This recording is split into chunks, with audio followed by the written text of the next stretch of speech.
Hey, it's Michael again. What a crazy day it is here at the Fort Wayne Alumni Center, where it's our fourth annual Day of Giving. And hopefully, here shortly, I'm going to bring into this interview. I'm going to invite Kathryn Fenstermacher. I've just clicked on that. Hi, Kathryn. How are you? We've just got to figure out how to get to add you, and there we go. I think we have you. It would be great. And hi, Rick Hartzell. Man, it's good to see you, my friend. I'm glad you're. Hopefully you're on the air. Taryn Myers. Wow, you used to work in the Alumni Center. And hi, Kathryn. How are you? It worked. Woohoo! So, Yes, well, technology. hello, Patrick DeGangi. Hi, Dick Baxter.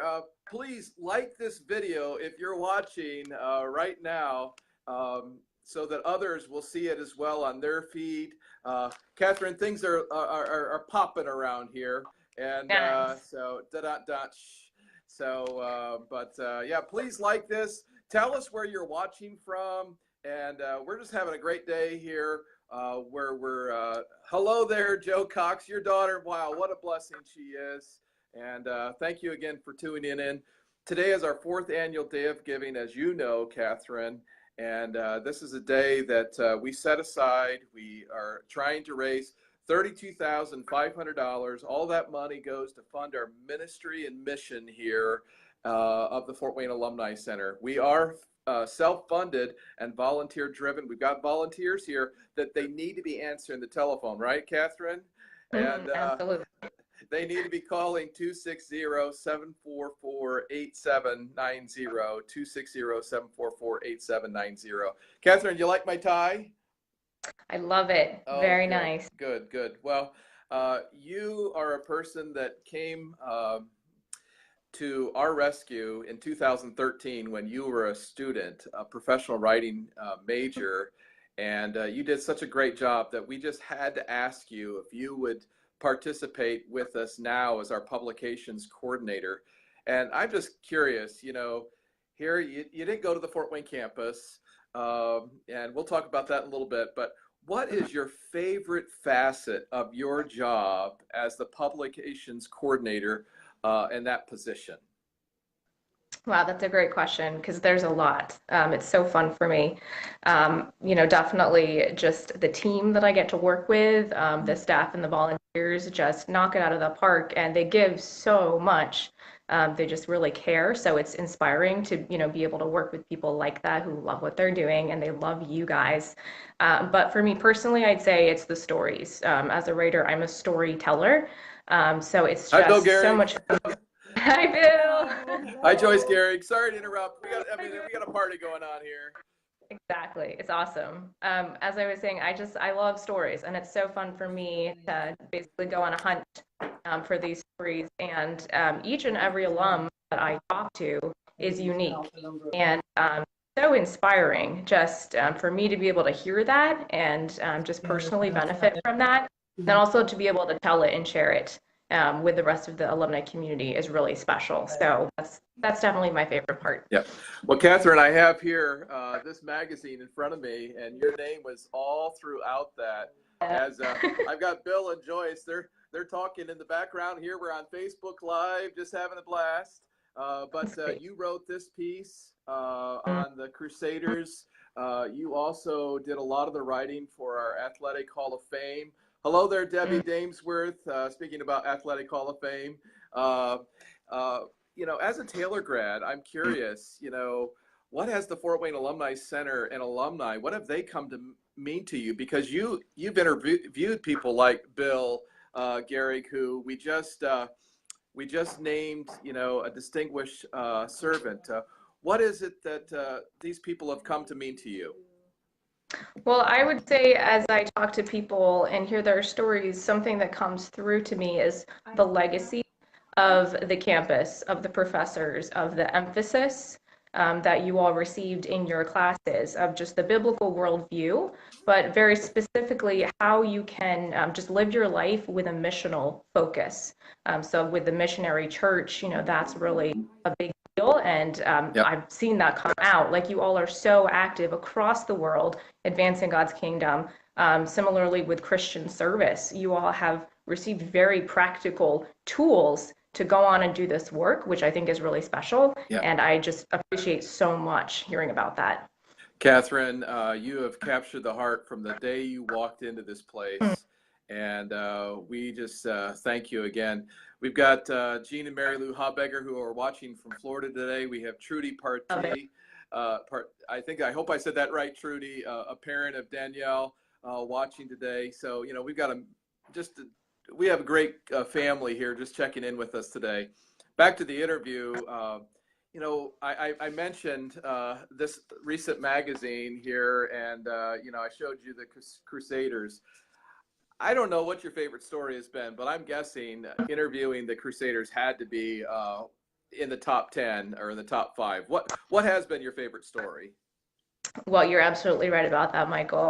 That was such a fun story for me to work on, just to get to talk to each of those 5 gentlemen and hear their individual life stories and just kind of the things that they've been through, and how they have just pursued their vocations with such passion. And again, that emphasis on just living a ministry, and had incredible success, thanks to God, in those different ways. And so it was really neat for me to go back in time, hearing their memories of a time, you know, in college where their callings were really kind of confirmed together as a group, and then they went out in all these different facets, but they still keep in touch. They meet up in Hawaii sometimes. They sing together, even in their 80s. So just it's really fun, the individual stories, but also as a group, how it's really a brotherhood, and you don't see that very much. So that was just really special, and man, what inspiring gentlemen they were to talk to. So that was absolutely a joy. You know, you're speaking of those gentlemen. Ken Mays just called in a little bit earlier with either a gift or a pledge, and you know that's all the way from California, where it's pretty early in the morning. Speaking of California, Ruth Layman Catron just you know tuned in, as well as Mark Gilpin and Bill Tennyson. Love to hear from where you guys are tuning in from today. Perhaps even some people around the world will be watching. But again, all of those Crusaders, you know, they've continued to support the Alumni Center, and that's something we're very grateful for. Speaking of the Alumni Center, why are you grateful for the Alumni Center? Just out of curiosity, and maybe you've answered that a little bit, but I'll give you another shot too. Yeah, right. Well, you mentioned earlier about me somehow stepping in and helping you guys. I felt like it was the opposite. When I got my internship, you were helping me. And I still remember the first time that I talked to you when I was working in the library at Taylor Upland, and you came by to tell me what this would entail. And you specifically said, you know, I want to respect your priorities. You're God's daughter first. You're a wife second, because I was a married college student, and then third, you're a student. And so that's where this falls. And that meant so much to me, just that you would respect me and, you know, just understand that that's where my priorities were. And you just kind of let me in, just right in the door, just trusted me with a lot of responsibility. And that was huge for me. And I really just developed my rating capacity through that first experience as an internship. So I'm very grateful that you gave me that opportunity. And then again, in this past year, just amazing how it happened. I had been praying just with work things. I was looking for something more flexible, and really to get back in my rating, because I hadn't done that in a while and I really missed it.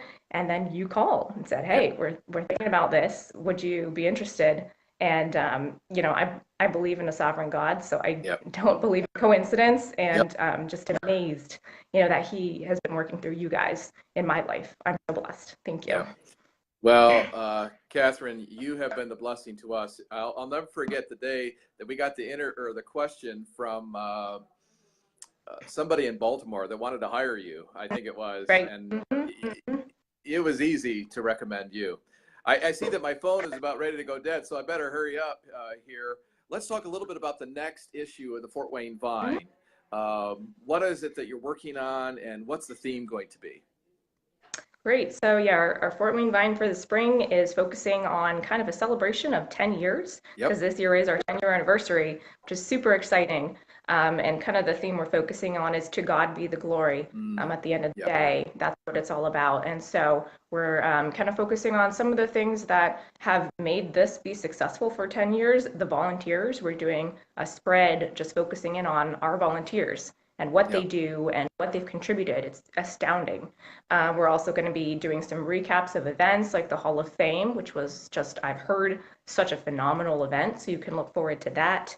And also kind of just looking back, celebrating what's been done, and also looking ahead, what's in store in the next 10 years, and just greeting that with enthusiasm. Yeah. Wow, Kathryn, you have helped me so much and allowed us to do some other things because of your great skill in writing.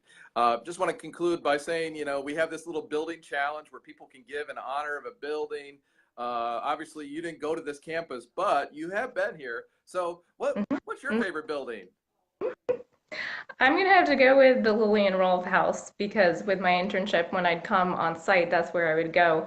And I just remember some really sweet times in that house talking with Bill, talking with Jay, working with you, sitting in on the council meetings, and just how impactful those experiences were. And I remember it fondly. So, Well, as we conclude this interview, just thank you, Kathryn. In part, when people give to Day of Giving, they are giving, for people like you to tell the story.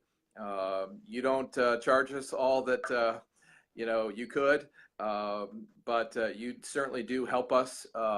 And so we do pay you. Just out of curiosity, I know this, but a lot of our alums don't know this.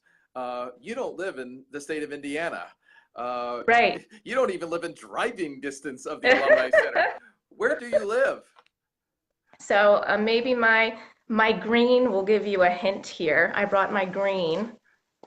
Oh. Philadelphia Eagles. That's green around here. I live in Delaware and we don't have our own team, so we adopt Philadelphia for sports. All right. Delaware, you Wow. drive, I didn't even know you were here. Yeah. Well, Kathryn, again, thank you for all you're doing behind the scenes. Let me just remind our alumni again, please, if you appreciate the work of Kathryn, please give a gift today, either a gift or a pledge before May 31st or December 31st. You can find that on our website at www.fortwaynealumnicenter.org/Day of Giving. And we encourage you to give today. Kathryn, it was great to see you again. I'll talk to you later in the day, I'm sure, for this recap. And until we see you again, thank you for what you do. And Fort Wayne alumni, let's show our green. Love to you all.